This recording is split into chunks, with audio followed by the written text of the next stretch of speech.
Price the Lord. കർത്താവിന്റെ പരിശുദ്ധ നാമം വാഴ്ത്തപ്പെടുമാറാകട്ടെ.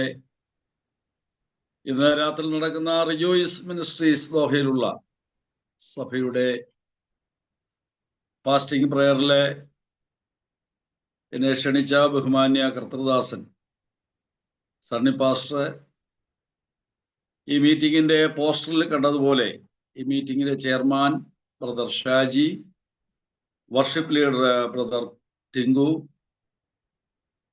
Blessing prayer brother Wils Raj and family, കൂടാതെ എന്നെ ഈ സൂം മീറ്റിംഗിലൂടെ ശ്രദ്ധിച്ചുകൊണ്ടിരിക്കുന്ന എല്ലാ മാന്യ പ്രിയപ്പെട്ടവർക്കും വേഗം വരുന്ന കർത്താവായ യേശുക്രിസ്തുവിന്റെ നാമത്തിലുള്ള സ്നേഹവന്ദനങ്ങളെ ഞാൻ ഈ തരുണത്തിൽ അറിയിക്കുന്നു.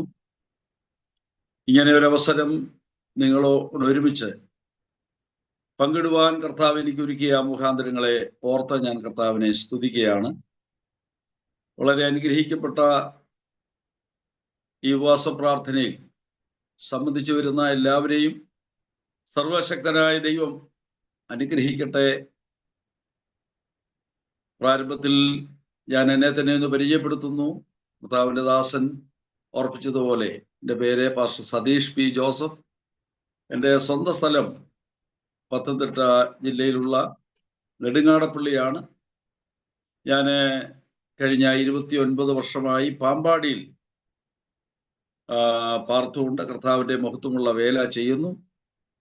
ഏതാണ്ട് 33 വർഷമായി കർത്താവിന്റെ വേലയിൽ ആയിരിക്കുന്നു. ഇന്ന് രാത്രിയിൽ നിങ്ങളോടൊപ്പം ആയിരിക്കുന്നതിൽ അതിയായ സന്തോഷമുണ്ട്. ഡിവൈൻ പെന്തക്കോസ്ത് ദൈവസഭ എന്ന പ്രസ്ഥാനം ആരംഭിക്കുവാൻ കർത്താവ് എനിക്ക് ഭാഗ്യം നൽകി. ഇന്ത്യ പെന്തക്കോസ്ത് ദൈവസഭയിൽ ആത്മീയമായി ജനിച്ച് വളർത്തപ്പെട്ടു. ഇന്ത്യ പെന്തക്കോസ്ത് ദൈവസഭ എൻ്റെ മാതൃസഭയാണ്. എൻ്റെ പിതാവ് ഇന്ത്യ പെന്തക്കോസ്ത് ദൈവസഭയുടെ അനുഗ്രഹിക്കപ്പെട്ട ഒരു ശുശ്രൂഷകനായും അപ്പോൾ തന്നെ ഇന്ത്യ പെന്തക്കോസ്ത് ദൈവസഭയുടെ മേലുകാവ് സെൻട്രൽ മിനിസ്റ്ററായും പ്രവർത്തിപ്പാൻ ദൈവം ഭാഗ്യം കൊടുത്തു.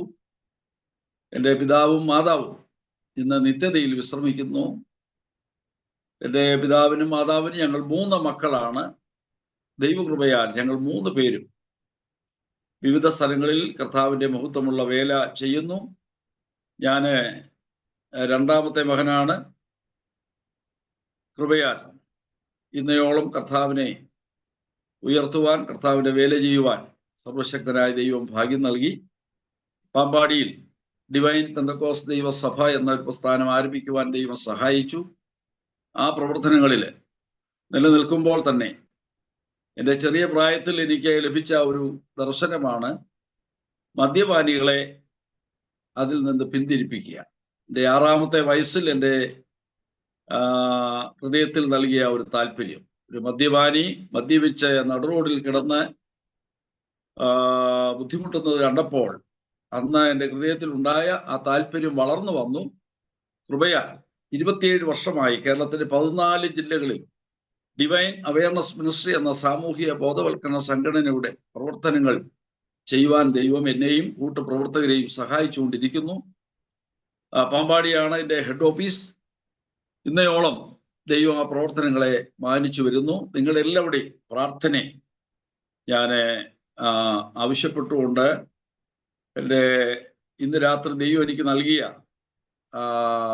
ദൈവ വചന ശുശ്രൂഷയിലേക്ക് ഞാൻ പ്രവേശിപ്പാൻ ആഗ്രഹിക്കുന്നു. എന്നെ പരിചയമുള്ളവരും പരിചയമില്ലാത്തവരൊക്കെ ശ്രദ്ധിക്കുന്നുണ്ടായിരിക്കാം. എന്നാൽ ഇന്ന് രാത്രി നമുക്കൊരുമിച്ച് ദൈവവചനത്തിന്റെ മുൻപിൽ ആയിരിക്കാൻ ദൈവം നമ്മെ സഹായിക്കുമാറാകട്ടെ. അതിനായി ഇരമ്യാ പ്രവചനം 8-ാം അധ്യായം അതിൻ്റെ 18-ാമത്തെ വേദവാക്യം വായിപ്പാൻ ഞാൻ കർത്താവിൽ ശരണപ്പെടുന്നു. ഇരമ്യാ പ്രവചനം 8-ാം അധ്യായം അതിൻ്റെ 18-ാമത്തെ വാക്യം.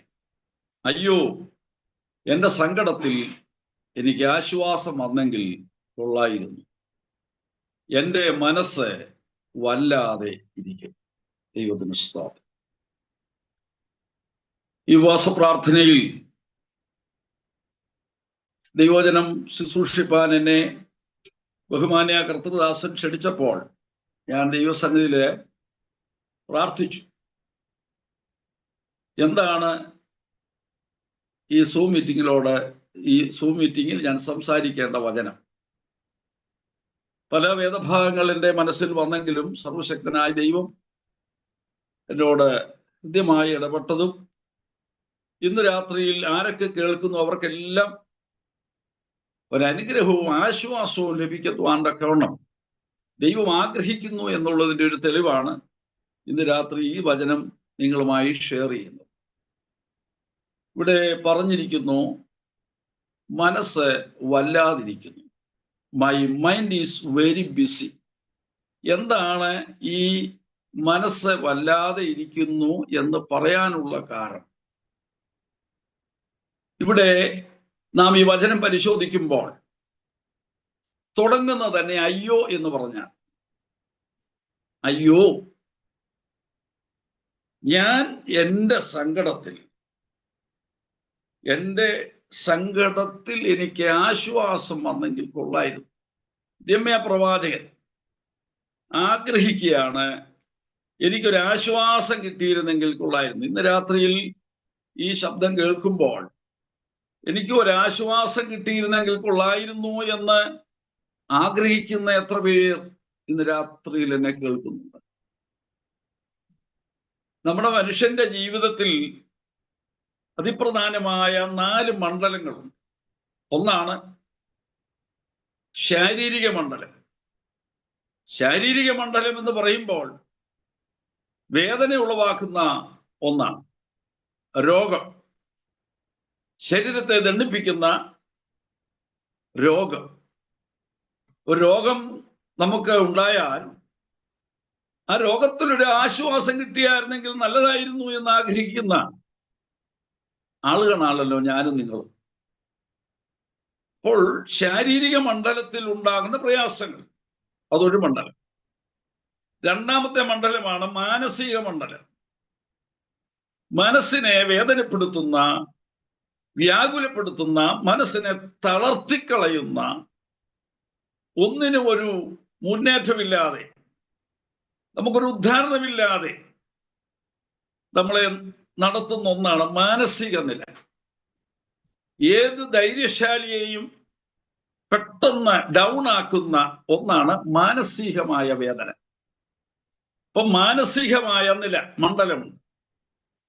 മൂന്നാമത്തെ മണ്ഡലമാണ് അതേ ഭൗതിക മണ്ഡലം, ഫിനാൻഷ്യലി ഉള്ളതായിരിക്കുന്ന അനുഭവം. അപ്പം ഭൗതിക മണ്ഡലത്തിൽ വ്യതിയാനങ്ങൾ വരുമ്പോൾ മനസ്സ് വ്യാകുലപ്പെടും. അപ്പോൾ നമുക്കറിയാം, ഇന്ന് ഏറ്റവും കൂടുതൽ നടക്കുന്ന ഒന്നാണ് സൂയിസൈഡ് അഥവാ ആത്മഹത്യ. ഈ ആത്മഹത്യയുടെയൊക്കെ ഏറ്റവും പ്രധാനപ്പെട്ട കാര്യം എന്താണെന്ന് ചോദിച്ചാൽ, മനസ്സ് വ്യാകുലപ്പെടുന്നു. അതെ, ഫിനാൻഷ്യലി ഭൗതിക മണ്ഡലത്തിൽ ഉണ്ടാകുന്ന ഏറ്റക്കുറച്ചിലുകൾ ഉണ്ടാകുമ്പോൾ മനസ്സ് വ്യാകുലപ്പെട്ടിട്ട് ആത്മഹത്യക്ക് വേണ്ടി ഒരുങ്ങുന്നു. അതെന്താണെന്ന് ചോദിച്ചാൽ, മനുഷ്യൻ ഭൗതികമായിട്ടുള്ള തകർച്ച സംഭവിക്കുമ്പോഴാണ് അത് മനസ്സിനെ കൂടെ ബാധിക്കും. അങ്ങനെ എന്ത് സംഭവിക്കുന്നു? ആത്മഹത്യക്ക് വേണ്ടി വരുന്നു. നാലാമത്തെ മണ്ഡലമാണ് ആത്മീക മണ്ഡലം, സ്പിരിച്വൽ അറ്റ്മോസ്ഫിയർ. ആത്മീകമായിരിക്കുന്ന ആ മണ്ഡലം അതും പ്രാധാന്യമേറിയ ഒന്നാണ്. ഈ 4 മണ്ഡലങ്ങളിൽ കൂടെ സഞ്ചരിക്കുന്നവരാണ് മനുഷ്യർ, അഥവാ ഞാനും നിങ്ങളും.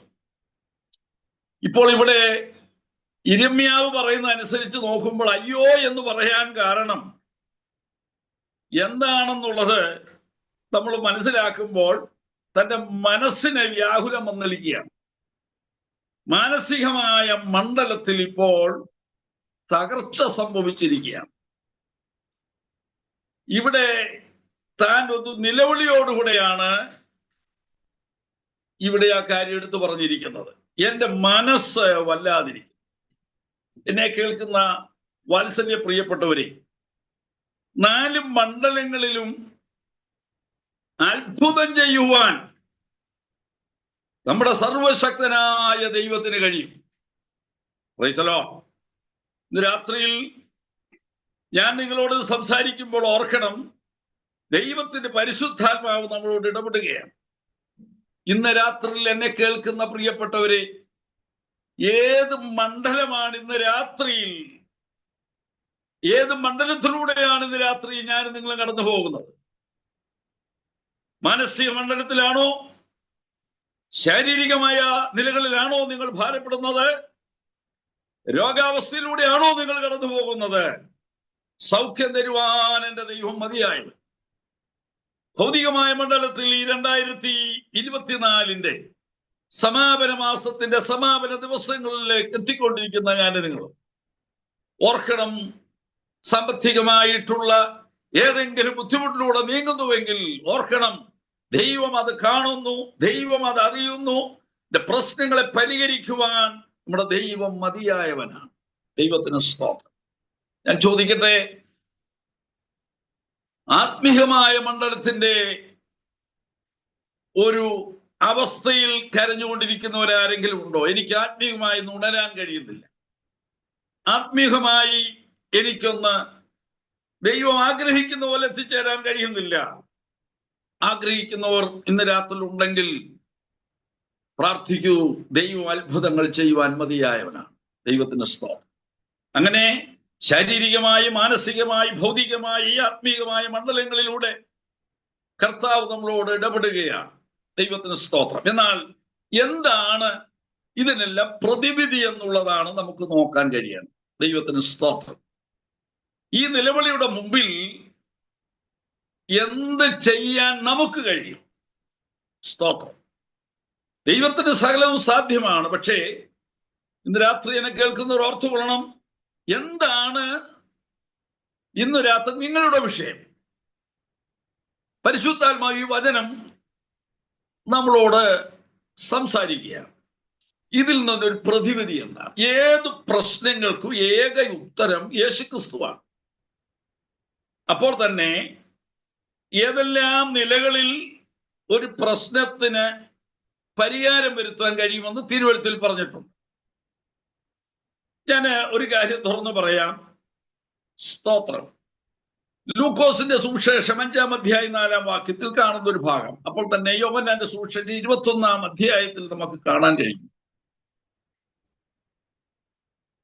കർത്താവായ യേശുക്രിസ്തുവിന്റെ ശിഷ്യന്മാർ പടകും വലയും ഒക്കെ ആയിട്ട് മീൻ പിടിക്കുവാനായിട്ട് പോയി. അവര് മീൻ പിടിക്കാനായിട്ട് പോയി. അവര് മീൻപിടുത്തം തുടങ്ങി. മിടുമിടുക്കന്മാരായിരുന്ന ഈ പ്രിയപ്പെട്ടവർ, പത്രോസ് ഉൾപ്പെടെയുള്ളവരുടെ കാര്യമാണ്. അവര് രാത്രി മുഴുവനും അവരെ ശ്രമിച്ചിട്ട് ഒരൊറ്റ മീൻ പോലും വലയ്ക്കകത്ത് കയറിയില്ല. നിങ്ങളെല്ലാവരും ഇന്ന് രാത്രി ഈ വചനം ശ്രദ്ധിക്കുന്നെന്ന് ഞാൻ വിശ്വസിക്കുന്നു. കർത്താവിന് സ്തോത്രം. പരിശ്രമം നടത്തി അവരുടെ ആഗ്രഹം അനുസരിച്ച് അവർ അധ്വാനിക്കുകയാണ്. പക്ഷേ നേരം വെളുക്കാറായി. രാത്രി മുഴുവനും അധ്വാനിച്ചിട്ടും ഒരൊറ്റ മീൻ പോലും കിട്ടാതെ അവർ മാനസികമായി ഭാരപ്പെട്ടു.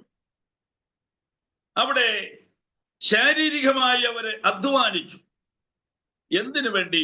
സാമ്പത്തികമായ ഒരു നേട്ടത്തിന് വേണ്ടി. സ്തോത്രം. ഈ 3 മണ്ഡലങ്ങളിൽ അവർ ശ്രമിച്ചിട്ടും അവർക്ക് ഒരൊറ്റ മത്സ്യം പോലും കിട്ടിയില്ലെന്നാണ് തിരുവെഴുത്ത് പറയുന്നത്. അവിടെ ഈ 3 മണ്ഡലങ്ങളെ വന്നിട്ടുള്ള ഒരു ആത്മീയ മണ്ഡലം ഇവിടെ വന്നിട്ടില്ല. എന്നാൽ ഇവരുടെ മനസ്സ് ക്ഷീണിച്ച്, ശ്രദ്ധിക്കണം, മനസ്സ് ക്ഷീണിച്ച് അവർ നിരാശഭരിതരായി അവർ വല കഴുകി വീട്ടിലേക്ക് മടങ്ങാൻ ഒരുങ്ങുമ്പോൾ ഇന്ന് രാത്രി ഓർത്തുകൊള്ളണം, അവരറിഞ്ഞ ഒരു കർത്താവ്, അവരെ സ്നേഹിക്കുന്ന ഒരു കർത്താവ്, അവരുടെ ഉടമസ്ഥനായ സർവശക്തനായ ദൈവത്തിന്റെ പുത്രനായ യേശുനാഥൻ അവരുടെ ഈ വേദന കണ്ടിട്ട് വിട്ടുപോയില്ല, അവരോട് സംസാരിക്കാതിരുന്നില്ല. ഒരു കാര്യം ഓർക്കണം, അവർ യേശുവിനെ അറിഞ്ഞവരാണ്. മത്സ്യബന്ധനത്തിൽ മിടുമിടുക്കന്മാരായിരുന്നവർ. ദൈവ ശബ്ദം കേട്ട് യേശുവിന്റെ ആ ഹൃദ്യമായ ശബ്ദത്തിന് മുമ്പിൽ യേശു അവരെ വിളിച്ചതനുസരിച്ച് അവർ വലയും പടകുമെല്ലാം ഉപേക്ഷിച്ച് യേശുവിന്റെ പിന്നാലെ ഇറങ്ങി തിരിച്ചതാണ്. നോക്കണം, എന്നാൽ അല്പജല പ്രതിസന്ധികൾ നടുവിൽ വന്നപ്പോൾ അവർ യേശുവിനെ വിട്ട് വീണ്ടും പഴയ പണിക്ക് പോയി. അതിന്റെ പേരാണ് പിന്മാറ്റം. ഒരു കാര്യം ഓർക്കണം, അവർ പിന്മാറ്റത്തിൽ പോകാനുള്ള കാരണം ഇപ്പോൾ അവരുടെ ഗുരുവും നാഥനുമായ നസ്രയനായ യേശുവിനെ ഇപ്പോൾ അവർക്ക് നഷ്ടപ്പെട്ടതുപോലെ തോന്നി. കർത്താവിന് സ്തോത്രം. എന്താ ചെയ്തത്? അവർ ഭൗതികമായൊരു നേട്ടത്തിന് വേണ്ടി ആത്മീകത്തെ ഉപേക്ഷിച്ചുകൊണ്ട് യേശുവിന്റെ വിളിയെ അവർ വലുതായി കാണാതെ അവർ അതിനെ വിട്ടുകൊണ്ട് അവർ ഭൗതികത്തിന്റെ പുറകെ പോയെങ്കിലും അവർക്കൊരു മീനെയും അവർക്ക് കിട്ടിയില്ല. മനസ്സ് നീറിപ്പുകഞ്ഞ് അവരെ വീട്ടിലേക്ക് പോകാൻ ഒരുങ്ങുമ്പോൾ യേശുവിടെ അടുക്കലെത്തി ചോദിച്ചൊരു ചോദ്യമുണ്ട്, കുഞ്ഞുങ്ങളെ കൂട്ടുവാൻ വല്ലതുമുണ്ടോ? എനിക്ക് തന്ന സമയത്തിന് കൃത്യസമയത്തിന് 5 മിനിറ്റ് മുമ്പെങ്കിലും ഞാൻ നിർത്തും. ഇന്ന് രാത്രി പരിശുദ്ധാത്മാവ് നമ്മളോട് സംസാരിക്കുകയാണ്. പരിശുദ്ധാത്മാവ് എന്നോട് നിങ്ങളോടും സംസാരിക്കുകയാണ്. സ്തോത്രം. പിന്മാറ്റത്തിൽ ഒരുവൻ പോയാൽ, നമ്മുടെ ഇന്നത്തെ ആ അവസ്ഥ വെച്ച് നോക്കിക്കഴിഞ്ഞാൽ, ഇന്ന് ഒരു സഭയിലാകട്ടെ സമൂഹത്തിലാകട്ടെ, സഭയുടെ കാര്യം എടുക്കാം, ആത്മീയ മണ്ഡലത്തിൽ നിന്ന് ഏതെങ്കിലും കാരണത്താൽ ഒരുവൻ അപ്രത്യക്ഷമായി കഴിഞ്ഞാൽ അവന് പുറകെ പോകാനോ അവനെ അന്വേഷിച്ച് ചെല്ലാനോ അവന്റെ പ്രശ്നം എന്നാന്ന് അറിയാൻ ചെല്ലാനോ ഒന്നും ഇന്ന് ആർക്കും സമയമില്ല. അവനെ തള്ളിക്കളഞ്ഞിരിക്കുന്നതായ ഒരു അന്തരീക്ഷമാണ് സ്തോത്രം നമുക്ക് മനസ്സിലാക്കാൻ കഴിയുന്നത്. അപ്പോൾ ഒരു കാര്യം ഓർക്കണം, ആത്മീക മണ്ഡലത്തിൽ നിന്ന് ഒരുവൻ പിന്മാറ്റത്തിലേക്ക് പോയാൽ അവനെ ശ്രദ്ധിക്കുവാൻ പോലും സമയമില്ല. എന്നാൽ ഓർക്കണം, തിരുവഴുത്തിൽ പറയുന്ന ഒരു ഭാഗം ഞാൻ ഓർപ്പിക്കാൻ ആഗ്രഹിക്കുകയാണ്. ദൈവത്തിന് സ്തോത്രം. അതെന്താണ്? ഗലാത്യ ലേഖനം 6-ാം അധ്യായം 1-ാം വാക്യത്തിൽ നാം കാണുന്നു, സഹോദരന്മാരെ, ഒരുവൻ വല്ല തെറ്റിലും അകപ്പെട്ടു പോയാൽ ആത്മീയരായ നിങ്ങളവനെ സൗമ്യതയുടെ ആത്മാവിൽ യഥാസ്ഥാനപ്പെടുത്തണം. റോമാലേഖനം 6-ന്റെ 1-ാം വാക്യമാണ്. സഹോദരന്മാരെ, ഒരു മനുഷ്യൻ വല്ല തെറ്റിലും അകപ്പെട്ടു പോയെങ്കിൽ ആത്മീകരായ നിങ്ങൾ അങ്ങനെയുള്ളവരെ സൗമ്യതയുടെ ആത്മാവിൽ യഥാസ്ഥാനപ്പെടുത്തുകയും നീയും പരീക്ഷയിൽ അകപ്പെടാതിരിക്കാൻ സൂക്ഷിച്ചുകൊള്ളുക. ദൈവത്തിന് സ്തോത്രം. എത്ര പേർക്ക് ഇന്ന് രാത്രിയിലെ ഈ സന്ദേശത്തിന്റെ ആഴം അളക്കാൻ കഴിയും? ദൈവത്തിന് സ്തോത്രം.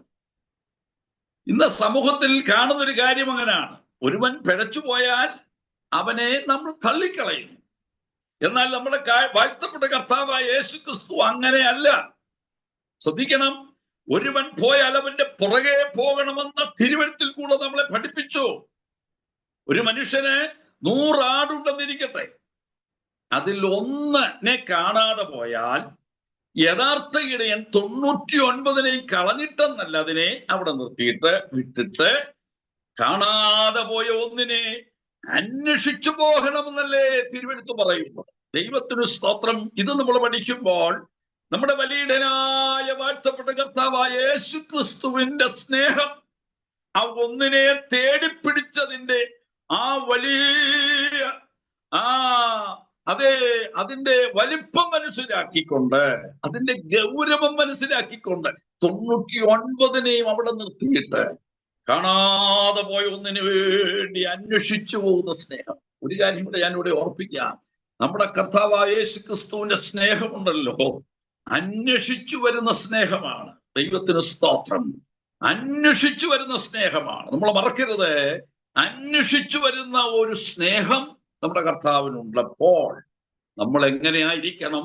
പിന്മാറ്റത്തിൽ പോയവനെ പിടിച്ചു തിരിച്ചു കൊണ്ടുവന്ന് യഥാസ്ഥാനത്താക്കണമെന്നാണ് ഇവിടെ വായിച്ച വാക്യം നമ്മളെ പഠിപ്പിക്കുന്നത്. ദൈവത്തിന് സ്തോത്രം. ഈ വാക്യഭാഗങ്ങളൊക്കെ നമ്മളെ നിസ്സാരമായി കാണരുത്. ദൈവത്തിന് സ്തോത്രം. സഹോദരന്മാരെ എന്ന് വിളിച്ചിട്ടാ പറഞ്ഞത്. ഒരുവൻ. എന്നിട്ട് അത് ഒരുവൻ എന്ന് പറയുമ്പോൾ ഓർക്കണം, അവൻ പണമുള്ളവനോ പണമില്ലാത്തവനോ, അവൻ കറുത്തവനോ അവൻ വെളുത്തവനോ, അവൻ അതേ പണ്ഡിതനോ പാമരനോ, ഇതൊരു വിഷയമല്ല. കുലം വിഷയമല്ല, അതാ ജാതി വിഷയമല്ല, നിറം വിഷയമല്ല, അവന്റെ വിദ്യാഭ്യാസം വിഷയമല്ല.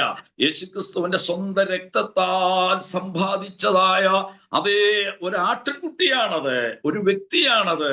ആ വ്യക്തിയെ എന്ത് ചെയ്യണം? വില കൊടുത്തു നേടിയതാ. എങ്ങനെ നേടിയതാ? തന്റെ സ്വന്തം രക്തത്താൽ സമ്പാദിച്ചതാണ്. ദൈവത്തിന് സ്തോത്രം. യേശുക്രിസ്തുവിന്റെ രക്തം കൊണ്ട് വീണ്ടെടുത്ത ഞാനും നിങ്ങളും മനസ്സിലാക്കണം. ഒരുവൻ ഏതെങ്കിലും വല്ല തെറ്റിലും, വിവിധ നിലകളിലുള്ള തെറ്റുകളാകാം, അതിൽ അവിടെ വലിപ്പ ചെറുപ്പം പറഞ്ഞിട്ടില്ല, തെറ്റ് ഏതാണെന്ന് അവിടെ പറഞ്ഞിട്ടില്ല, വലിപ്പവും ചെറുപ്പവും പറഞ്ഞിട്ടില്ല. അകപ്പെട്ടു പോയെങ്കിൽ എന്തു ചെയ്യണം? ആത്മീകരായ നിങ്ങൾ അവനെ യഥാസ്ഥാനപ്പെടുത്തുവി. ഞാനിത് പറഞ്ഞ് മടങ്ങി എന്റെ വിഷയത്തിലേക്ക് വരികയാണ്. ഇപ്പോൾ എന്താണ് യേശുക്രിസ്തു ചെയ്തത്? എന്താണെന്ന് ചോദിച്ചാൽ, തേടിച്ചെന്നു, അന്വേഷിച്ചു ചെന്നു. ഇതുപോലെയാണ് ശിഷ്യന്മാര് അല്പപിന്മാറ്റത്തിൽ പോയപ്പോൾ അവരെ തേടിച്ചെന്നു. വഴി തുറക്കുന്നത് ദൈവം, വഴി അടയ്ക്കുന്ന ദൈവം. ഇന്ന് രാത്രി എന്നെ കേൾക്കുന്നവരിൽ ആരെങ്കിലും ദൈവസന്നിധിയിൽ അല്പമെങ്കിലും അണുനിമിഷമെങ്കിലും വ്യതിചലിച്ചു പോയിട്ടുണ്ടെങ്കിൽ ഓർക്കണം, ഞാൻ മടങ്ങി വരണം. എന്റെ കർത്താവ് എന്നെ തേടി വന്നുകൊണ്ടിരിക്കുകയാണ്. എവിടെങ്കിലും അല്പം അകന്നു പോയിട്ടുണ്ടെങ്കിൽ ഓർക്കണം, കർത്താവിന് നന്നായിട്ട് അതറിയാം. കർത്താവ് നമ്മളെ അന്വേഷിച്ചു വരികയാണ്, കർത്താവ് നമ്മളെ തേടി വരികയാണ്. ഇതുപോലെ അകന്നുപോയവരുടെ അടുക്കിലേക്ക് ചെന്നവരുടെ വഴി അങ്ങ് അടച്ചു. ചില വഴികളൊക്കെ അടയ്ക്കുമ്പോൾ ഓർത്തുകൊള്ളണം, ഇതിന്റെ പിൻപിൽ എൻ്റെ ദൈവത്തിന്റെ കരമുണ്ട്. വഴി അടച്ചാൽ ഒരു കാര്യം ഓർക്കണം, ദൈവം വഴി അടച്ചെങ്കിൽ ആ ദൈവം അടുത്തത് എനിക്ക് നിങ്ങൾക്ക് വേണ്ടി വലിയ വഴി തുറന്നു തരും. ഇത് വിശ്വസിക്കുന്നവരെ കരങ്ങളൊന്ന് ഉയർത്തി ദൈവത്തെ സ്തുതിച്ചാട്ടെ. ഹല്ലേലൂയ. ഇങ്ങനെ അടുക്കൽ വന്നിട്ട് അവരെ വിളിച്ച വിളിയോടെ ഒന്ന് ഓർപ്പിക്കുക. എന്താണെന്നറിയാ വിളിച്ച വിളി? കുഞ്ഞുങ്ങളെ. എന്താ, പിന്മാറ്റക്കാരൻ മടങ്ങി വന്നാൽ ഇങ്ങനെ വിളിക്കാൻ കഴിയുമോ? തിരുവചനം പഠിപ്പിക്കുന്നു, മുടിയനായ പുത്രൻ അവൻ സ്വന്തം ഭവനത്തിൽ നിന്ന് അപ്പന്റെ അതേ വസ്തുവിൽ നിന്ന് വരേണ്ടുന്ന പങ്ക് അവൻ ചോദിച്ചു വാങ്ങി. അപ്പൻ അവൻ അതെല്ലാം അളന്നു കൊടുത്തു.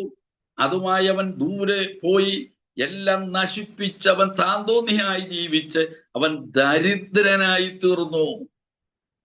അവൻ ദരിദ്രനായി, പന്നി തിന്നുന്ന തീറ്റി പോലും അവൻ ആരും കൊടുത്തില്ല എന്ന സ്ഥിതി വന്നെന്ന് നമ്മൾ വായിക്കുന്നു. ഞാൻ പറയുന്നു, ദൈവം അങ്ങനെ വരുത്തി. ദൈവത്തിന്റെ പൈതലെ, ഇന്ന് രാത്രി ഓർത്തുകൊള്ളണം, ദൈവസന്നിധിയിൽ നിന്ന് നീ അകന്നു പോയിട്ടുണ്ടെങ്കിൽ ആദ്യം ഒരു സമൃദ്ധിയൊക്കെ തോന്നുമെങ്കിലും ഓർത്തുകൊള്ളണം, അതിന്റെ അവസാനം തകർച്ചയാണ്. ആ തകർച്ച വരുമ്പോൾ ഒരൊറ്റ കാര്യം ഓർത്താൽ മതി, എന്റെ ദൈവം എന്നെ സ്നേഹിക്കുന്നു.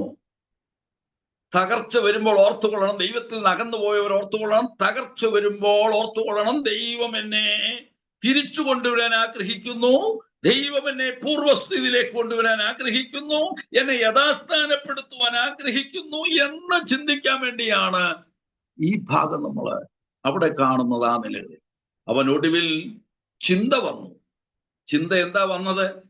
എൻ്റെ അപ്പന്റെ വീട്ടിൽ എത്ര കൂലിക്കാർ ഭക്ഷണം കഴിച്ച് ശേഷിപ്പിക്കുന്നു, ഞാനോ ഇവിടെ വിശന്നു വലയുന്നു. സുബോധം വന്നപ്പോൾ ചിന്ത വന്നു. ഏത് ചിന്ത? ഭവനത്തെക്കുറിച്ചുള്ള ഒരു ചിന്ത. ദൈവത്തിന് സ്തോത്രം. ആഴമേറിയ ഒരു ചിന്ത അവനെ ഭരിച്ചു. ആഴമേറിയ ചിന്തയും ഒരു തീരുമാനവും അവന്റെ ജീവിതത്തിൽ ഉണ്ടായി. അവൻ അപ്പന്റെ അടുക്കൽ വന്നു. അവൻ സ്വന്തം മകനായി തീർന്നു. അവന്റെ ദാരിദ്ര്യം മാറി. അങ്ങനെയെങ്കിൽ പിന്മാറ്റത്തിൽ പോയ ഈ പ്രിയ ശിഷ്യന്മാരുടെ അടുക്കൽ യേശു വന്ന് ചോദിച്ചു, കുഞ്ഞുങ്ങളെ, കൂട്ടുവാൻ വല്ലതും ഉണ്ടോ? അവരെ കൊണ്ട് മറുപടി പറയിപ്പിച്ചു. അവരെന്താ പറഞ്ഞത്? അവര് പറഞ്ഞത്, നാഥാ, ഞങ്ങൾ രാത്രി മുഴുവനും അധ്വാനിച്ചു, ഒന്നും കിട്ടിയില്ല. എപ്പോഴും നമുക്കൊരു കാര്യം ഉണ്ടായിരിക്കണം, കർത്താവിനോടുള്ള അവസ്ഥ തുറന്നു പറയാം. നമ്മുടെ ബുദ്ധിമുട്ടും ഇല്ലായ്മയൊന്നും മറ്റുള്ളവരോട് പറയാൻ പാടില്ല. നമ്മുടെ ബുദ്ധിമുട്ടുകൾ കർത്താവിനോട് തുറന്നു പറയാം. കർത്താവിനോടൊന്നും മറച്ചു വയ്ക്കരുത്. മനുഷ്യനോട് മറച്ചു വെക്കേണ്ടതൊക്കെ മറച്ചു വെക്കണം. ബുദ്ധിമുട്ടുകളൊന്നും ആരോടും പറയരുത്. കർത്താവിനോട് തുറന്നു പറയണം. അവരൊരു മടിയും കൂടിയില്ല. അവർ പറഞ്ഞു, അതാ ഞങ്ങളെ കഴിഞ്ഞ രാത്രി മുഴുവനും അധ്വാനിച്ചു, ഒന്നും കിട്ടിയില്ലെന്ന് പറഞ്ഞു. അടുത്ത കാര്യം ഞാൻ പറയാം. അതാണ് ഇന്ന് രാത്രിയിൽ ശ്രദ്ധിക്കേണ്ടത്. കർത്താവിന് സ്തോത്രം. യേശു അവരോട് പറഞ്ഞ പദം നിങ്ങൾ ശ്രദ്ധിക്കണം. എന്താണെന്നറിയാമോ? ആ ഭാഗത്ത് ഇങ്ങനെ കാണുന്നു, നിങ്ങൾ പടകിന്റെ വലതുഭാഗത്ത് വല വീശുവീൻ. അഥവാ ആഴങ്ങളിലേക്ക് എന്ത് ചെയ്യണം? വല വീശുവാൻ പറഞ്ഞു. Price the Lord. വലതുഭാഗത്ത് ആഴമുണ്ട്, ആ ആഴങ്ങളിലേക്ക് വല വീശുവാൻ പറഞ്ഞപ്പോൾ കർത്താവിന് സ്തോത്രം, അവർ അങ്ങനെ ചെയ്തു. പെരുത്ത മീൻകൂട്ടത്തെ ലഭിക്കുവാനിടയായി. അവരങ്ങനെ ചെയ്തു. ദൈവത്തിന് സ്തോത്രം. അവരങ്ങനെ ചെയ്തപ്പോൾ എന്താണ് ലഭിച്ചത്? അവർക്ക് അവിടെ ലഭിച്ചത് പെരുത്ത മീൻകൂട്ടമാണെന്ന് തിരുവെഴുത്തിൽ നിന്ന് നമുക്ക് കാണാൻ കഴിയുന്നുണ്ട്. എന്താണ് പെരുത്ത മീൻകൂട്ടം കിട്ടാൻ കാരണം, നന്മ കിട്ടുവാനുള്ള കാരണം എന്ന് ചോദിച്ചാൽ പറഞ്ഞ പോലെ അനുസരിച്ചു. ലൂക്കോസിന്റെ സുവിശേഷം 5:4 ഞാനൊന്ന് വായിക്കാം. ലൂക്കോസ് 5:4. സംസാരിച്ചു തീർന്നപ്പോൾ അവൻ ശിമോനോട്, ആഴത്തിലേക്ക് നീ മീൻപിടുത്തത്തിന് വല ഇറക്കുവീൻ എന്ന് പറഞ്ഞു.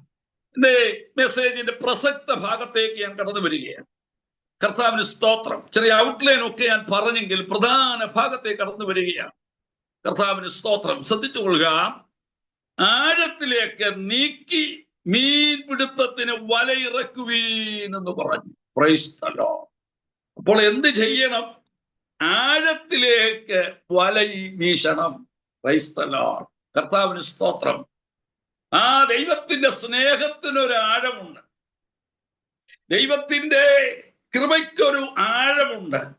കർത്താവിന് മഹത്വം. ദൈവത്തിന്റെ കരുണയ്ക്ക് ഒരാഴമുണ്ട്. അങ്ങനെയാണെങ്കിൽ ആത്മീയതയ്ക്കും ഒരാഴമുണ്ടായിരിക്കണം. സ്തോത്രം. നാം അറിഞ്ഞ സത്യത്തിന് ആഴമുള്ളതാണ്. ദൈവസ്നേഹത്തിന് ആഴമുള്ളതാണ്. ആ ആഴം ഇന്ന് രാത്രി ഞാനും നിങ്ങളും തിരിച്ചറിയട്ടെ. ആഴത്തിലേക്ക് വിറക്കാനാ പറഞ്ഞ വല. ആഴത്തിൽ അവരിറക്കി. പറഞ്ഞാൽ അനുസരിച്ചവരാരുണ്ടോ അവർക്ക് അനുഗ്രഹം. അത് ആത്മീക മണ്ഡലത്തിലായാലും ഭൗതിക മണ്ഡലത്തിലായാലും ശരി, 4 മണ്ഡലങ്ങളിലും അനുസരണത്തിന് വലിയ വിലയുണ്ട്. ദൈവത്തിന് സ്തോത്രം. ഏത് തകർന്നവനോടും ഒരു കാര്യം, നല്ല കാര്യം ഉപദേശിക്കാൻ നമുക്ക് കഴിയണം. ഞാൻ 27 വർഷമായി, 33 വർഷമായി ശുശ്രൂഷയിലായിട്ട്, 27 വർഷമായി സാമൂഹിക പ്രവർത്തനങ്ങളിൽ അതേ പ്രവർത്തിക്കുകയാണ്. സ്തോത്രം. ആത്മീയ മണ്ഡലത്തിലൂടെ സഞ്ചരിച്ചുകൊണ്ട് ബോധവൽക്കരണം നടത്തുകയാണ്. നിരവധി ആളുകളെ, തകർച്ചയിലേക്ക് പോയ ആളുകളെയാ അതേ വലിച്ചു കയറ്റാൻ ദൈവം ഞങ്ങളെ സഹായിച്ചുകൊണ്ടിരിക്കുന്നു. ഡിവോഴ്സ് ഇന്നത്തെ ഏറ്റവും ഒരു വലിയ പ്രശ്നമാണ്. ഡിവോഴ്സ്, വിവാഹമോചനം. നമ്മുടെ കേരള സംസ്ഥാനത്തിൽ ഏതാണ്ട് 23% ആളുകൾ അതേ പുകവലിക്കുന്നവരാണ്. 29% ആളുകൾ മദ്യപിക്കുന്നവരാണ്. ഏതാണ്ട് 9% ആളുകൾ ഹാൻസെ, ശംഭു, പാൻപരാഗ്, കഞ്ചാവ് എന്നിങ്ങനെയുള്ള മയക്കുമരുന്നുകൾക്ക് അടിമയാണ്. നോക്കണം, ഇത്രയും ആളുകൾ അധപ്പതനത്തിലേക്ക് പോകുന്നു. ഇതിൽ എത്രയോ പേരെ ആത്മഹത്യ ചെയ്തു കഴിഞ്ഞു, പ്രശ്നങ്ങളിൽ പെട്ടു കഴിയുന്നു. എത്രയോ ഭാര്യമാർ ഭർത്താക്കന്മാരുടെ ദുസ്വഭാവം കൊണ്ട് അതേ കിണറ്റിൽ ചാടി ആത്മഹത്യ ചെയ്തു, ആറ്റിൽ ചാടി ആത്മഹത്യ ചെയ്തു, കയറയിൽ കെട്ടിഞ്ഞാന്ന് ആത്മഹത്യ ചെയ്തു, കുഞ്ഞുങ്ങളെ കൊന്ന് അതേ ചാക്കിനകത്ത് കെട്ടി പൊട്ടക്കിണറ്റിലെറിഞ്ഞു, ഭാര്യയെ വെട്ടിമുറിച്ച് കഷണങ്ങളാക്കി, എന്നിട്ട് ഭർത്താവ് ആത്മഹത്യ ചെയ്തു. എന്താണെന്നറിയാം, ഇവിടെ എല്ലാം തകർച്ചകളാണ്. ഈ തകർച്ചകളിൽ നിന്ന് ജനത്തെ രക്ഷിക്കുവാൻ ഇന്ന് രാത്രി ഓർത്തുകൊള്ളണം, ഞാനും നിങ്ങളും ബാധ്യസ്ഥരാണ്. കർത്താവിന് സ്തോത്രം. അവരെ ബോധവൽക്കരിക്കുക എന്നുള്ളത് അതിപ്രധാനമായ ഒരു കാര്യമാണ്. അപ്പൊ ഇതിന്റെ എല്ലാം ആഴം മനസ്സിലാക്കണം. ദൈവത്തിന് സ്തോത്രം. കർത്താവിന് മഹത്വം. നിരവധി മദ്യപാനികളെ, മയക്കുമരുന്നിന് അടിമകളായവരെ, വിവാഹമോചനം കഴിഞ്ഞവരെ, വിവാഹമോചനത്തിന്റെ വക്കിലെത്തിയവരെ, അവരെ പിന്തിരിപ്പിച്ചു കൊണ്ടുവരുവാൻ സർവശക്തനായ ദൈവം എനിക്കും പ്രവർത്തകർക്കും ദൈവം കൃപ നൽകി. കർത്താവിന് സ്തോത്രം. ഞാനത് സന്തോഷത്തോടെ ഓർപ്പിച്ചതിന്റെ കാരണം, തകർച്ചയുള്ളവനെ കണ്ടിട്ട് നാം അനങ്ങാതിരിക്കരുത്, നമ്മുടെ ചെറുവരൽ അനക്കാതിരിക്കരുത്. നമ്മൾ ഇറങ്ങിച്ചെല്ലണം. ഇറങ്ങിച്ചെന്നാൽ അവനെ രക്ഷിക്കാൻ കഴിയും. അതിന്റെ വലിയൊരു തെളിവാണ് ഇവിടെ ഞാൻ ഈ ഓർപ്പിച്ച കാര്യം. ദൈവത്തിന് സ്തോത്രം. പോട്ടെ, അവൻ പോയതല്ലേ, പോട്ടെ, അവനൊന്ന് അനുഭവിക്കട്ടെന്ന് പറഞ്ഞിരുന്നാൽ ഒരുപക്ഷെ അവൻ ആത്മഹത്യ ചെയ്തു പോകും. അതിനു മുമ്പേ ദൈവത്തിന്റെ സ്നേഹം ഓടിപ്പാഞ്ഞവിടെ ചെന്നതുപോലെ ചെന്നിട്ട് അവർക്ക് കൊടുത്തത് എന്താണെന്നറിയാം? സമൃദ്ധിയാണ്. ഞാൻ ഒരു കാര്യം കൂടെ പറയട്ടെ. കൂട്ടത്തിൽ ഈ മുടിയംപുത്രനായവനും മടങ്ങി വന്നപ്പോൾ അവന് ഏറ്റവും മേൽത്തരമായത് ദൈവം കൊടുത്തു. യേശുക്രിസ്തുവിന്റെ ശിഷ്യന്മാരും പിന്മാറ്റത്തിൽ പോയെങ്കിലും വിട്ടത് അവര് തിരിച്ചെടുത്തെങ്കിലും ഓർക്കണം, അവർ ദൈവ ശബ്ദത്തിന് മുമ്പിൽ മടങ്ങി വന്നു. Price the Lord. രാത്രി മറക്കരുത്, ഏത് വലിയ തകർച്ചയുടെ നടുവിലും ദൈവശബ്ദം തിരിച്ചറിയാൻ ആർക്ക് കഴിയുന്നുണ്ടോ അവർക്ക് വിടുതല. എത്ര പേര് ഇന്ന് രാത്രി വിശ്വസിക്കുന്നു? എത്ര ദൈവസ്ഥ അകന്നു പോയാലും ദൈവ ശബ്ദം കേട്ടപ്പോൾ ആ വലിയൊരു ഹൃദയത്തിൽ ഒരു തിങ്ങി വീങ്ങുന്ന വേദന അപ്പോൾ തന്നെ എന്ത് ചെയ്തു? ആ ശബ്ദത്തിന് മുമ്പിൽ കീഴ്പ്പെട്ടു കൊടുത്തു. വിടുതൽ നടക്കണമെങ്കിൽ ഓർത്തോളണം, എത്ര പരാജയങ്ങൾ ജീവിതത്തിൽ വന്നാലും ദൈവശബ്ദത്തിന് വില കൊടുക്ക. ദൈവം വിടുവിക്കാൻ പോവുകയാ. അതിന്റെ തെളിവാണ് ഞാൻ ഇവിടെ പറഞ്ഞത്. അങ്ങനെയാണെങ്കിൽ ആഴങ്ങളിലേക്ക് ഇറങ്ങാൻ ഇന്ന് രാത്രി കഴിയുമോ? ഞാൻ ഇത് പറഞ്ഞ് എന്റെ സമയത്ത് ഞാൻ എന്റെ സന്ദേശം നിർത്താൻ പോവുകയാണ്. ദൈവത്തിന് സ്തോത്രം. ശ്രദ്ധിച്ചോളണം. ഒന്ന്, നമുക്കിവിടെ ഈ പ്രതിസന്ധിയുടെ നടുവിൽ അയ്യോ എന്നുള്ള നിലവിളിയുടെ മുമ്പിൽ മനസ്സ് വല്ലാതെ ഇരിക്കുന്നു. My mind is very BC എന്നാ. എന്താ മനസ്സ് വല്ലാതെ ഇരിക്കുന്നു? ഈ വല്ലാതിരിക്കുന്ന മനസ്സിനൊരു ട്രീറ്റ്മെന്റ് കൊടുക്കാൻ പോവുകയാണ്. ഏത് ട്രീറ്റ്മെന്റ് ആണെന്ന് നിങ്ങൾ ഇന്ന് രാത്രി കേട്ടുകൊള്ളുക. ഒന്നാമത്തെ ട്രീറ്റ്മെന്റ് എന്ന് പറയുന്നത് പറയാം. ലൂക്കോസിന്റെ സുവിശേഷം 1-ാം അധ്യായം 12-13 വാക്യങ്ങൾ. ലൂക്കോസിന്റെ സുവിശേഷം 1-ാം അധ്യായം 12-13 വാക്യങ്ങൾ. സ്തോത്രം. ഞാൻ വായിക്കുന്നു. സെക്കറിയാവ് അവനെ കണ്ട് ഭ്രമിച്ച് ഭയപരവശനായി. ദൂതൻ അവനോട് പറഞ്ഞത്, സെക്കറിയാവേ, ഭയപ്പെടണ്ട. നിന്റെ പ്രാർത്ഥനയ്ക്ക് ഉത്തരമായി നിന്റെ ഭാര്യ എലിസബേത്ത് നിനക്കൊരു മകനെ പ്രസവിക്കും. അവന് യോഹന്നാൻ എന്ന് പേരിടണം. ഇവിടെ എന്റെ വിഷയം, സെക്കറിയാവിനോട് ദൈവം സംസാരിക്കുക, ദൂതൻ മുഖാന്തരം സംസാരിക്കുക. ശ്രദ്ധിക്കണം, സെക്കറിയാവ് ഒരു പുരോഹിതന്, തന്റെ ഭാര്യ എലിസബേത്ത്, ഇവർ രണ്ടുപേരും പുരോഹിത വർഗത്തിൽപ്പെട്ടവരാണ്. ശ്രദ്ധിക്കണം ഇന്ന് രാത്രി. പക്ഷേ ഇവര് പ്രാർത്ഥിക്കുന്നുണ്ട്, ഇവർ പാടുന്നുണ്ട്, ഇവർ ആരാധിക്കുന്നുണ്ട്, ഇവർ വിശ്വസ്തയോടെ ജീവിക്കുന്നുണ്ട്, വിശുദ്ധിയോടെ ജീവിക്കുന്നു. ഇന്ന് പലരും ചോദിക്കുന്ന ഒരു ചോദ്യമുണ്ട്. ഞങ്ങൾ കർത്താവിനെ അറിഞ്ഞിട്ട് വർഷങ്ങളായി, ഞങ്ങൾ തലമുറയായി ദൈവത്തെ സേവിക്കുന്നവരാ, പക്ഷെ എന്താ ഞങ്ങൾക്ക് ഇങ്ങനെ സംഭവിച്ചത്? ഇന്നു രാത്രി പരിശുദ്ധാത്മാവിൽ സംസാരിക്കുകയാണ്. ദൈവമക്കളെ, ദൈവം സ്നേഹിക്കുന്നവർക്ക്, നിർണയപ്രകാരം വിളിക്കപ്പെട്ടവർക്ക് തന്നെ സകലതും നന്മയ്ക്കായി കൂടി വ്യാപരിക്കുന്നു.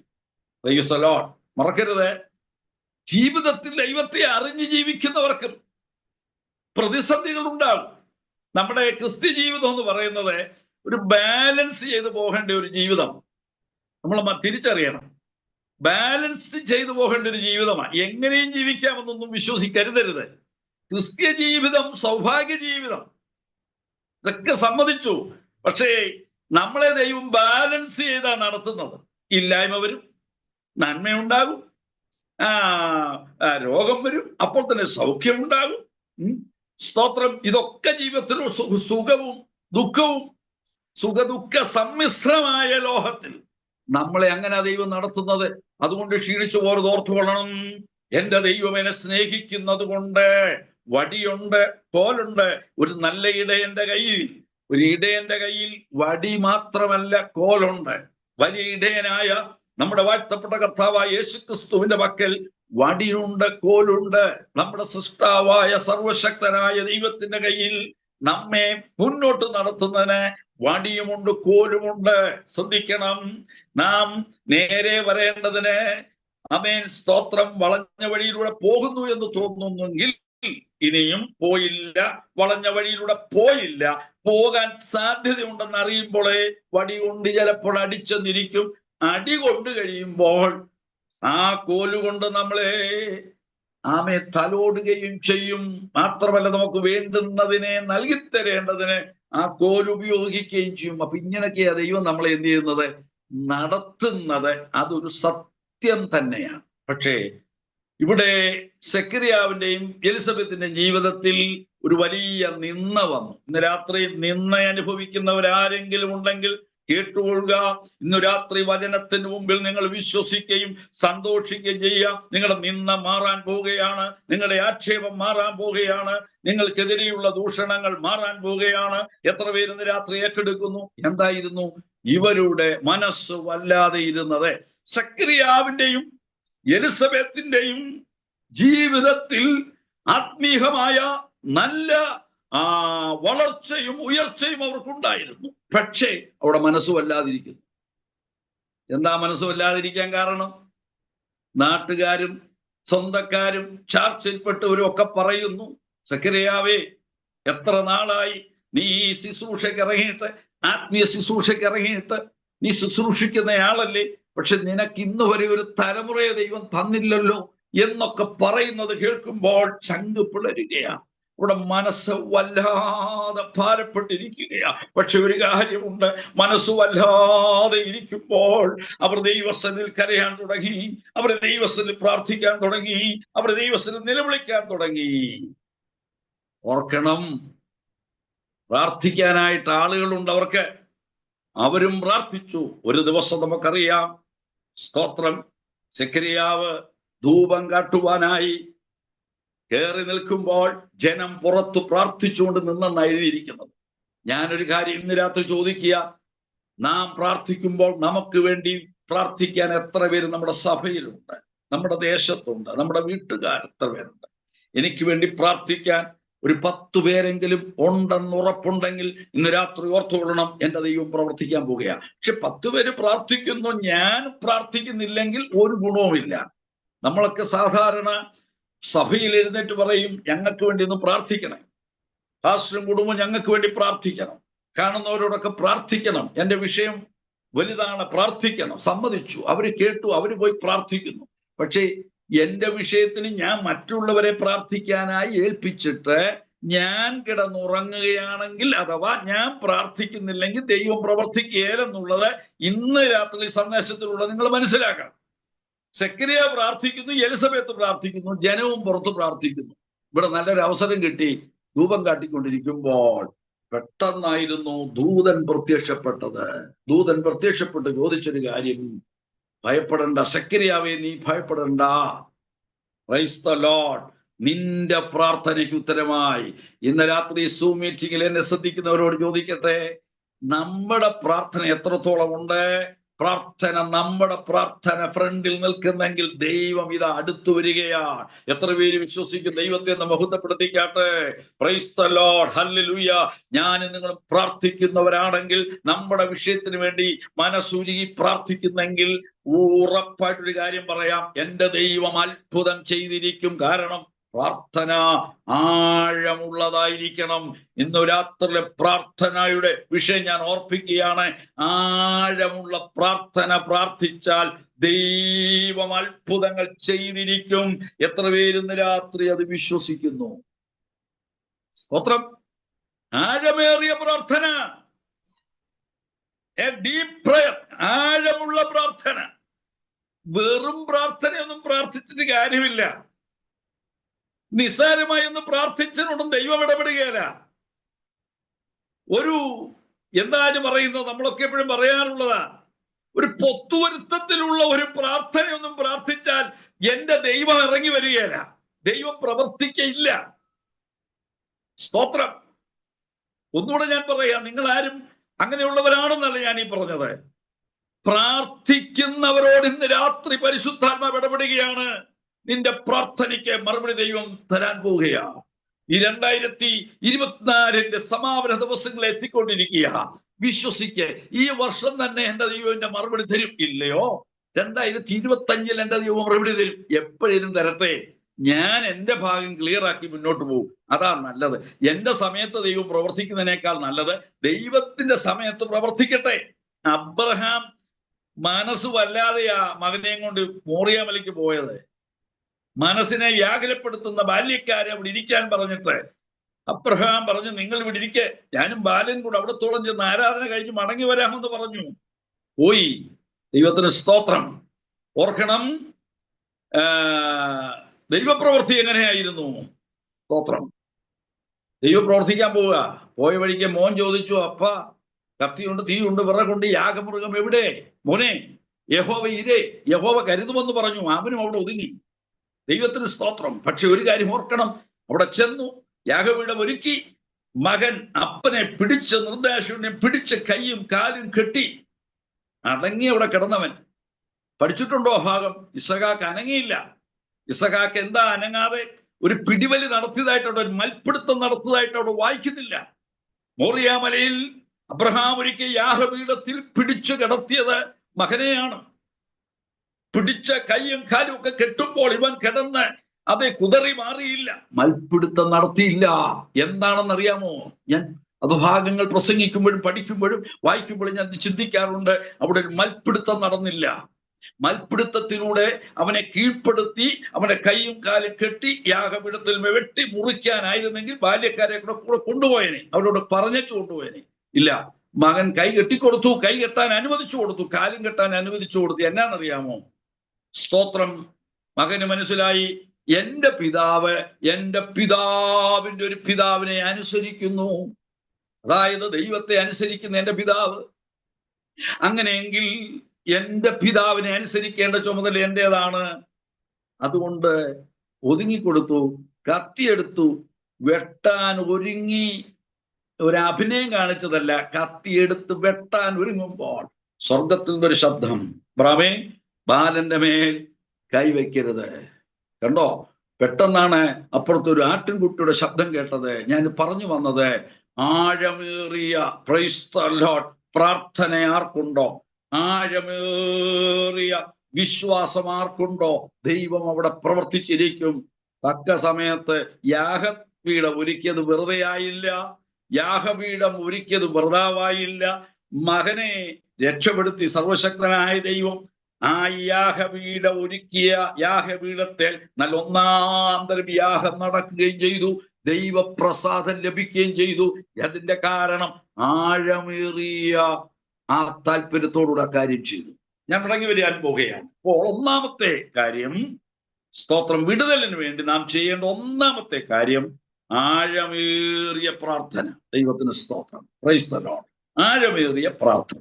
ഇനിയും രണ്ടാമത്തെ വിഷയം ഞാൻ ഓർപ്പിക്കുകയാണ്. സ്തോത്രം. അപ്പോസ്തല പ്രവൃത്തി 16-ാം അധ്യായം 25-ാമത്തെ വാക്യം. അപ്പോസ്തല പ്രവൃത്തി 16-ാം അധ്യായം 25-ാമത്തെ വാക്യം കേട്ടുകൊള്ളുക. അർദ്ധരാത്രിക്ക് പൗലോസും ശീലാസും പ്രാർത്ഥിച്ച് ദൈവത്തെ പാടി സ്തുതിച്ചു. തടവുകാർ ശ്രദ്ധിച്ചുകൊണ്ടിരുന്നു. ദൈവത്തിന് സ്തോത്രം. നമുക്കറിയാം, അർദ്ധരാത്രിക്ക് പൗലോസും ശീലാസും പ്രാർത്ഥിച്ച് ദൈവത്തെ പാടി സ്തുതിച്ചു. തടവുകാരെല്ലാം ശ്രദ്ധിച്ചുകൊണ്ടിരുന്നു. ദൈവത്തിന് സ്തോത്രം. നമുക്കറിയാം, വലിയൊരു പ്രതിസന്ധിയാവും. പുറപ്പാട് പുസ്തകം 12-ാം അധ്യായം 30-31 വാക്യത്തിലൊക്കെ വായിക്കുമ്പോൾ അതിനെക്കുറിച്ച് വിവരിക്കാൻ കഴിയും. ഞാൻ ഇന്ന് രാത്രി സമയം എടുക്കുന്നില്ല. 2 പോയിന്റൂടെ പറഞ്ഞ് ഞാൻ എൻ്റെ സന്ദേശം നിർത്താൻ പോവുകയാണ്. ഇനിയും ഇവിടെ പറഞ്ഞത്, പ്രതിസന്ധിയുടെ നടുവിൽ പൗലോസും സെൽവാനോസ് അല്ലെങ്കിൽ ശീലാസിന്റെ ഒരു മറുപേരാണ് സെൽവാനോസ്. ഈ പൗലോസും ശീലാസും കർത്താവിന് വേണ്ടി അധ്യധ്വാനം ചെയ്തു. അഹോരാത്രം വചനത്തിന്റെ വ്യവസ്ഥയനുസരിച്ച് കർത്താവിന് വേണ്ടി നിന്നു. പക്ഷേ താൻ അനുഭവിച്ചതൊക്കെ പീഡനങ്ങളാണ്. നമുക്കറിയാം, വലിയ വലിയ പ്രതിസന്ധിയിലൂടെയൊക്കെ പോയി. എന്നാൽ ഈ 16-ാം അധ്യായം, അപ്പോസ്തല പ്രവൃത്തി 16-ാം അധ്യായത്തിലേക്ക് വരുമ്പോൾ, ഇത് 25-ാം വാക്യമാണല്ലോ നമ്മൾ വായിച്ചത്. ഇവിടെ വലിയ ശുശ്രൂഷയൊക്കെ ചെയ്ത ദൈവസഭയ്ക്ക് വേണ്ടി, ഫിലിപ്പയിലുള്ള സഭയ്ക്ക് വേണ്ടിയൊക്കെ വളരെ പ്രവർത്തിച്ച് ആത്മാക്കളെയൊക്കെ നേടാനുള്ള താല്പര്യത്തോടെ പ്രവർത്തിച്ചു വന്ന പൗലോസും ശീലാസും ചെയ്തത് എന്താന്ന് ചോദിച്ചാൽ, അവര് സഭയ്ക്ക് വേണ്ടി അല്ല പ്രവർത്തിച്ചത്, കർത്താവിന് വേണ്ടിയാ. ഇന്ന് പലരും സഭയ്ക്ക് വേണ്ടിയാ പ്രവർത്തിക്കുന്നത്. സഭയ്ക്ക് ആത്മാക്കളെ വേണം, ശരിയാണ്, നല്ല കാര്യമാണ്. കർത്താവിന്റെ നാമത്തിൽ അവർ അധ്വാനിച്ചു. എങ്ങനെങ്കിലും സഭയിൽ 10 പേരെ കൂട്ടാനല്ല, ദൈവവചനപ്രകാരം ദൈവസഭയ്ക്ക് വളർച്ച വേണം. ഞാനും അത് ആഗ്രഹിക്കുന്നയാളാണ്, ഞാനും അങ്ങനെ പ്രവർത്തിക്കുന്ന ഒരാളാണ്. ദൈവവചനപ്രകാരം ഇവര് പ്രാർത്ഥിച്ചു, പ്രാടി, സന്തോഷിച്ചു, വചനം പ്രസംഗിച്ചു, വചനം സുവിശേഷം അറിയിച്ചു. ഇങ്ങനെ പോയപ്പോൾ നമുക്കറിയാം, വെളിച്ചപ്പാടത്തിയായി ലക്ഷണം പറഞ്ഞ ഒരു സ്ത്രീ ഉണ്ടായിരുന്നു. അവളുടെ ഭൂതത്തെ ശാസിച്ചു, അവള് ഗുണപ്പെട്ടു, അവളുടെ ഭൂതം വിട്ടുപോയി. അവള് നേരെ ദൈവസഭയ്ക്കകത്തു. ഫിലിപ്പിയിലെ സഭയുടെ 1ാമത്തെ വിശ്വാസി അവളാ. ഭൂതത്തെ ശാസിച്ചു, ഭൂതം വിട്ടുപോയി കേട്ടോ. അപ്പം സഭയുടെ വളർച്ച എങ്ങനെയാ? ഒരു കുഴപ്പമില്ലാത്തവരെ പിടിച്ചുകൊണ്ട് വന്നവളെ അംഗമാക്കുന്നതിലേക്കാൾ നല്ലത് പ്രശ്നങ്ങളുള്ളവരെ, ഭൂതം ബാധിച്ചവരെ, രോഗികളായവരെ, അവരെ കണ്ട് സുവിശേഷം പറഞ്ഞാൽ, അവരെ ശാസിക്കേണ്ടതാണെങ്കിൽ ശാസിച്ചാൽ, അനുഗ്രഹിക്കപ്പെട്ട അഭിഷിക്തന്മാരാണ് ദൈവദാസന്മാർ. ഞാൻ എല്ലാവരെയും ആ നിലയിലാണ് കാണുന്നത്. ദൈവത്തിന് സ്തോത്രം. ജോലിയുള്ള ബന്ധത്തിൽ സുവിശേഷം ചെയ്യുന്ന ദൈവത, അവർ ദൈവത്തിന്റെ അഭിഷിക്തന്മാരാണ്. അവരെല്ലാം കർത്താവ് വിളിച്ചതാണ്. ഒരു സഭയുടെ ഇടയൻ എന്ന് പറയുന്നത് ദൈവ അധികാരത്തോട് കൊടുത്ത കൃപകൾ അവർക്കുണ്ട്. ദൈവത്തിന് സ്തോത്രം. അവരെ ദൈവം ഉപയോഗിക്കുകയാണ്. അപ്പോൾ ഓർക്കണം, ദോഹയിലുള്ള കർത്തൃദാസന്മാർ ഓർത്തുകൊള്ളണം. ഇന്ന് രാത്രി എന്നെ ശ്രദ്ധിക്കുന്ന ബഹുമാന്യനായ സണ്ണി പാസ്റ്റർ ദൈവാത്മാവ് പറയുകയാണ്, ദൈവം അഭിഷേകം ചെയ്ത് ഒരു സഭയുടെ ഇടയനാക്കിയെങ്കിൽ ഈ നിലയിലുള്ള എല്ലാ ശുശ്രൂഷകളും കർത്തൃദാസനെ, കർത്താവിന്റെ ദാസൻ ദൈവം നൽകിയിട്ടുണ്ട്.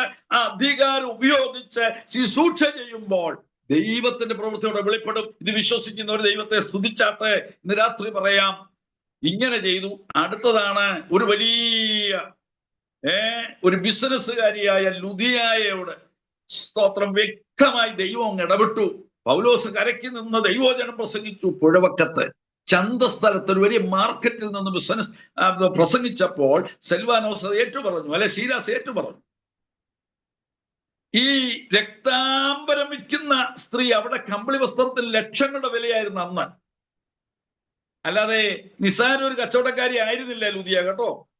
രക്താം എന്ന് പറയുന്ന ഒരു കടലിലെ ജീവിയെ പിടിച്ച് അതിന്റെ ചായം, അതിനകത്തുള്ള ഒരു ചായമുണ്ട്, ആ കൊഴുപ്പെടുത്ത് അത് ഉണക്കി അതെടുത്താണ് ഈ രക്താംബരം എന്ന കമ്പിളിയെ പുരട്ടുന്നത്. അങ്ങനെ ആ കമ്പിളി നല്ല ചുവന്നിരിക്കുന്ന കമ്പിളിയാണ്. ആ കമ്പിളിക്ക് ലക്ഷങ്ങളുടെ വിലയായിരുന്നു. ചെറിയൊരു ബിസിനസ്സുകാരി ആയിരുന്നില്ല. അവള് വലിയ ബിസിനസ് ചെയ്യുന്നതിനിടയ്ക്ക് സർവശക്തനായ ദൈവത്തിന്റെ പരമാധികാരത്താൽ അപ്പോസ്തലനായ പൗലോസ് പ്രസംഗിച്ച ശബ്ദബീജികൾ അവിടെ ചെവിയിലൂടെ വന്ന് അവിടെ ഹൃദയത്തിന്റെ കവാടത്തിൽ മുട്ടിയപ്പോൾ അവൾ ശ്രദ്ധിക്കാനിടയായി. അവിടെ ഹൃദയം കർത്താവ് തുറന്നു. ഒരാൾ രക്ഷിക്കപ്പെടുകയോ സ്നാനപ്പെടുകയോ ചെയ്യുമ്പോൾ അതേ ഓർക്കണം, ദൈവത്തിന്റെ പ്രവൃത്തിയാണ്. പക്ഷെ നമ്മളെ കൊണ്ടാണ് ദൈവം ചെയ്യിക്കുന്നത്. പ്രസംഗിക്കാൻ പറഞ്ഞാൽ പ്രസംഗിക്കണം, പാടാൻ പറഞ്ഞാൽ പാടണം. ദൈവത്തിന് സ്തോത്രം, ഹല്ലേലൂയ. ഇത് ശക്തമായി ചെയ്തപ്പോൾ ദൈവത്തോട് ഇടപെട്ടു. അവിടെ ഹൃദയം തുറന്നു. അവളും ദൈവസഭയിലേക്ക് വന്ന 2ാമത്തെ വിശ്വാസി. സഭയ്ക്ക് വളരെ വളർച്ച അങ്ങോട്ട് ഉണ്ടായപ്പോൾ ഇവിടെ ഇതെല്ലാം കൂടെ ലാഭം പോയെന്നും പറഞ്ഞ് ഒരു കൂട്ടർ തങ്ങൾക്കെതിരായി വന്ന്. എപ്പോഴും ഓർത്തോണം, ദൈവപ്രവൃത്തി മുന്നിൽ നടന്നാൽ അതിന്റെ പിൻപിൽ പ്രതിസന്ധികൾ ഉണ്ടാകും. അതിന്റെ നടുവിൽ ആഴമേറിയ നിലയിൽ പ്രാർത്ഥിച്ചാൽ, ആഴമേറിയ നിലയിൽ ആരാധിച്ചാൽ ദൈവപ്രവൃത്തി നടക്കും. ഇവരെ പിടിച്ചുകൊണ്ടുവന്ന് ജയിലിലാക്കി. പക്ഷേ അന്ന് രാത്രിയിൽ പൗലോസും ശീലാസും കാരാഗ്രഹത്തിലിരുന്നു കൊണ്ട് ആത്മാവിൽ പാടി ആഴമേറിയ ഒരു ആരാധന അങ്ങ് നടത്തി. ദൈവത്തെ ഒന്ന് സ്തുതിച്ചാണ് ഞാൻ വാക്കുകൾ ഉപസംഹരിക്കാൻ പോവുകയാണ്. ആഴമേറിയ പ്രാർത്ഥന നടത്തി, ആഴമേറിയ ആരാധന നടത്തി. അവിടെ വലിയൊരു വർഷിപ്പ് നടന്നു. ആരാധനയുടെ നടുവിൽ അവരെ ബന്ധിച്ചിരുന്ന ബന്ധനങ്ങളെല്ലാം അഴിഞ്ഞുപോയി. അവരെ കെട്ടിയ കെട്ടുകൾ പൊട്ടിപ്പോയി. അവരെ പൂട്ടിയ ചങ്ങലകൾ അഴിഞ്ഞുപോയി, താഴഴിഞ്ഞുപോയി. ദൈവപ്രവൃത്തി നടന്നു. അവരിരുന്ന കാരാഗ്രഹത്തിന്റെ അടിസ്ഥാനങ്ങൾ കുലുങ്ങി. ആമേൻ, സ്തോത്രം. വാതിലെല്ലാം തുറന്നുപോയി. ഇന്ന് രാത്രി പറയാം, ആഴമേറിയ ആരാധന ഉണ്ടെങ്കിൽ എന്നെ കേൾക്കുന്ന പ്രിയപ്പെട്ടവരെ, നിങ്ങളുടെ വിഷയമാകട്ടെ, നിങ്ങളുടെ തലമുറയുടെ വിഷയമാകട്ടെ, കടഭാരമാകട്ടെ, നിങ്ങളെ ജനിക്കുന്ന പ്രശ്നങ്ങൾ എന്തുമാകട്ടെ, ആത്മനിറവിൽ ആരാധിക്കാമെങ്കിൽ, ആഴമേറിയ ആരാധന ആരാധിക്കാമെങ്കിൽ ഇന്ന് രാത്രി പറയാം, പ്രൈസ് ദി ലോർഡ്. ദൈവപ്രവൃത്തി നടക്കും. Price the Lord. നിങ്ങളുടെ ജീവിതത്തിൽ അടഞ്ഞു കിടക്കുന്ന ചില വഴികൾ ദൈവാത്മാവ് ഇന്ന് രാത്രി പറയുന്നു തുറക്കപ്പെടാൻ പോവുകയാണ്. ആഴമേറിയ പ്രാർത്ഥനയുണ്ടോ? ആഴമേറിയ ആരാധനയുണ്ടോ? Worship the lord. അന്യഭാഷയിൽ ആരാധിക്കുന്നുണ്ടോ? ഇന്ന് രാത്രി പറയാം, ആമേൻ, സ്തോത്രം. അതിൻ്റെതായ ചങ്ങലകൾ അഴിയുന്ന ശബ്ദം നിങ്ങളുടെ ചെവിയിൽ കേൾക്കാം. ഊടമാന ഹർദന വൈഡൽഖമനദുര. ഇന്ന് രാത്രി എത്ര പേര് വിശ്വസിക്കുന്നു?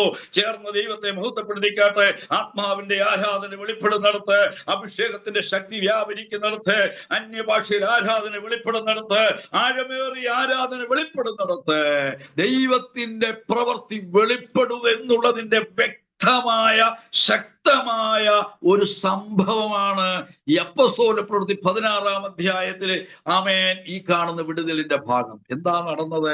ആരാധന വന്നപ്പോൾ പിശാചി കെട്ടിയ കെട്ടുകളെല്ലാം പൊട്ടിയെങ്കിൽ ഇന്ന് രാത്രി ഓർത്തുകൊള്ളണം, ഏതെങ്കിലും ഇതിൽ മുന്നേറ്റമില്ലാതെ, സ്തോത്രം, ഒന്നെടുക്കുമ്പോൾ, ഒരു കാര്യം വയ്ക്കുമ്പോൾ പിന്നെയും തടസ്സം, ഒരു സ്റ്റെപ്പ് മുന്നോട്ട് വയ്ക്കുമ്പോൾ വാതിലുകൾ അടയപ്പെടുന്നു. എത്ര ശ്രമിച്ചിട്ട് മുന്നേറാൻ കഴിയുന്നില്ല.